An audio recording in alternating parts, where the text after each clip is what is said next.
আজিৰ মিনি ভ্লগটো ৰাতিপুৱাৰ পৰা আৰম্ভ কৰিছোঁ দেই। এয়া দেখিছেনে আমাৰ ঘৰতে লাগি থকা উৰহি জোপাত উৰহি এয়া আমি পাৰি আছোঁ মায়ে মই। উৰহি বহুতখিনিয়ে পাইছিলোঁ আৰু একেবাৰে লতাই সতি আহিলে, কিয়নো একেবাৰে মানে তামোল গছজোপাতে লাগি আছিলে যে সেইকাৰণে।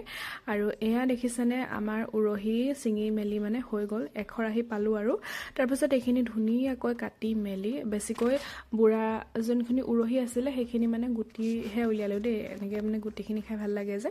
আলু এটাৰ সৈতে কাটিলোঁ আৰু এইখিনি শুকানকৈ ভাজিম মানে সেইকাৰণে।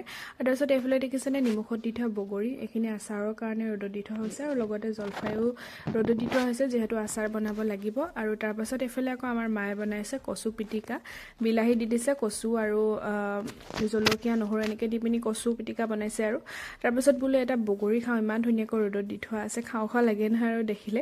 তাৰপাছত আকৌ মই এয়া দেখিছেনে উৰহি আলু ভাজি ল'লোঁ, যিহেতু ভাত খাবলৈ মানে দেৰিয়ে হৈছে আৰু সেইকাৰণে পটাপট ভাজি ল'লোঁ। আৰু তাৰপাছত আকৌ মোৰ আজি এটা ৰীল বনাওঁ বুলি ভাবিলোঁ, কিন্তু ভালকৈ বাৰু হৈ নুঠিলে ৰীলটো, তথাপি আৰু বনালোঁ। আৰু তাৰপাছত চাওঁতে চাওঁতে আকৌ গধূলিয়ে হ'লি নহয়, গধূলি হোৱা মাত্ৰকে আৰু কাম চাম কৰি আজৰি হৈ আজি ৰাতি সাঁজত আকৌ মাংস বনালোঁ। মানে মাংস লৈ আহিলোঁগৈ ব্ৰইলাৰ, আৰু এয়া এনেকৈ ধুনীয়াকৈ অকণমান গ্ৰেভি টাইপত বনাইছিলোঁ আৰু খাবলৈ পিছে বৰ ধুনীয়া হৈছিলে আজি। তাকে আজিৰ ভিডিঅ'টো ইমানখিনি আছিলে দেই, আজিলৈ তেতিয়াহ'লে আহিছোঁ বা।